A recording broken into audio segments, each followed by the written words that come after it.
Hello friends, welcome to the new lecture video of Gareebo ki Pathshala. Today we are going to learn about the significant figures.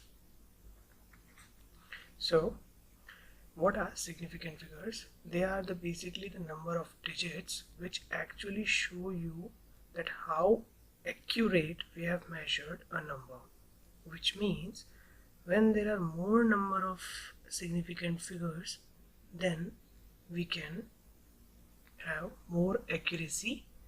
So how do we determine that in a particular number how many significant figures are actually present? So there are some set of rules which we need to follow. By following those, we can easily determine the number of significant digits, and we can represent our number up to a good accuracy, which is universal, which can be understood by any person. So the first rule which comes is all non-zero numbers are significant. So as we say that 42.3 has got 3 significant figures, for example. Now second one is all the zeros appearing between non-zero numbers are significant. So how do we do it? 42.03. So here this number has got 4 significant digits because the 0 appears between 2 non-zero digits. Simply evident. The next is all the leading zeros are insignificant. This is a very important one because majorly they are asking questions on this particular point. Suppose that we have a number like 0.534. So this has got 3 significant figures. Another example, 0.006. So this has got only 1 significant figure, which is 6. Otherwise all the leading zeros are said to be insignificant. While on the other hand, when the leading zeros are insignificant but all the trailing zeros are always significant. So what is the example of this? Suppose I write 42.0.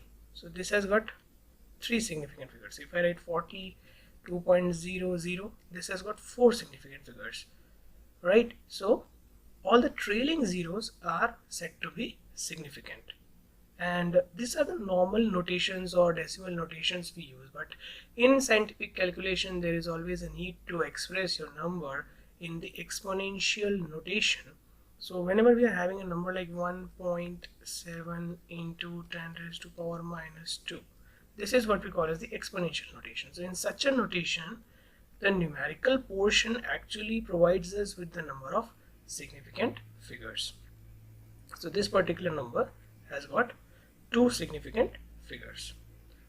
Okay guys, so these are some of the examples, and many examinations have got questions on basic significant figures, like how much significant figures are there in a particular number. So by following these 5 rules, simply we can determine that what are the different significant figures we have. Now how do we round off? I mean, sometimes in calculations we need to reduce the number of digits so as to that's why how we can easily see the number, because if some the digits are more, then it is very tedious to remember or to store on the computer. So we try to reduce it by rounding it off. So there are some rules which has to be followed. So similar to the previous slide, we have 5 rules for rounding off any number. The first one is we have to compare the number we are going to drop. Always we are going to drop the rightmost number. Say for an example,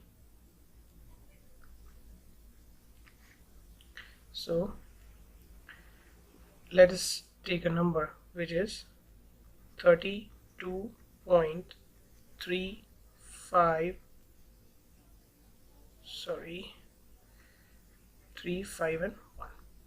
So we have such a number. If I want to round off, I'll be rounding off by, sorry for that, we have to,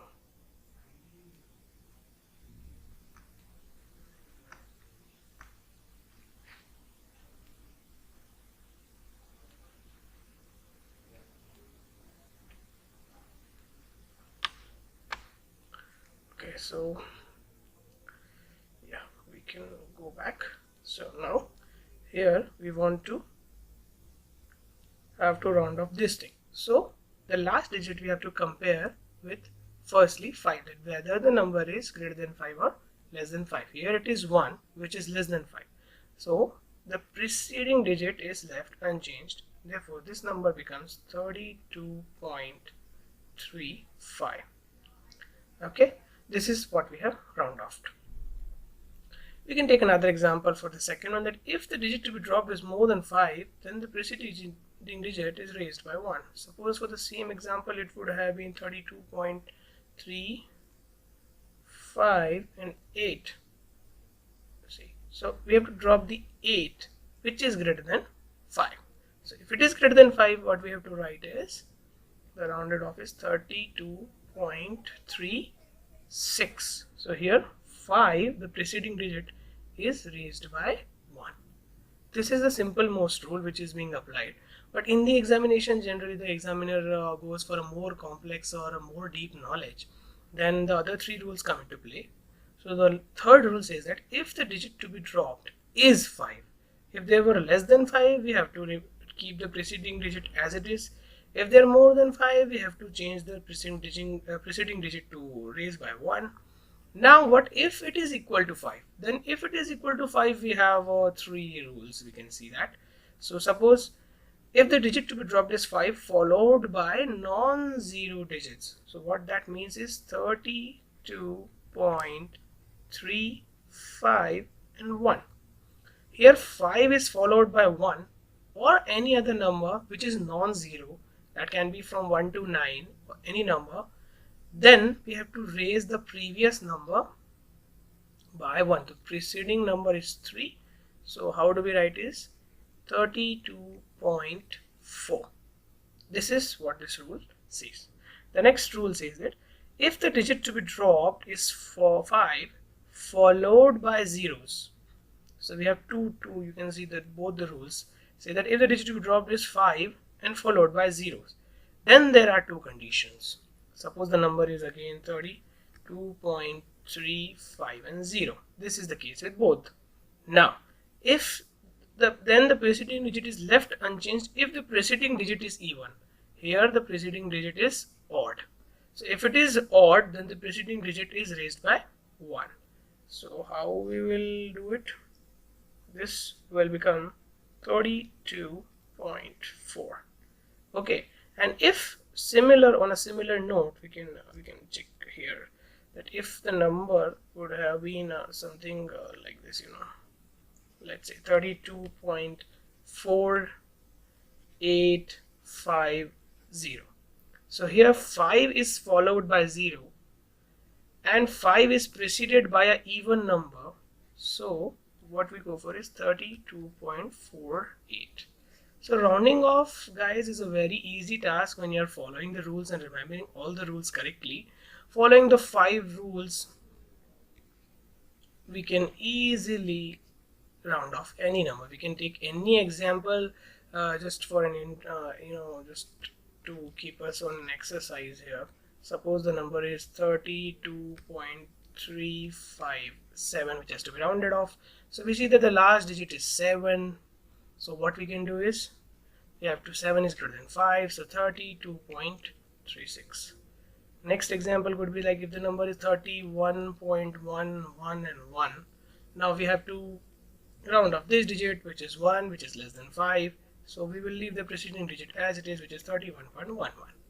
Okay, in the third case, we are like 31.1, and then suppose we write something like 5 and 3. So this 5 is being followed by a non-zero digit. So the previous number has to be increased by 1. So that will become 31.2. In the next example, what we see is that if that is 31.15 and 0. So here followed by 0 and preceded by an odd digit. So again has to be raised by 131.2.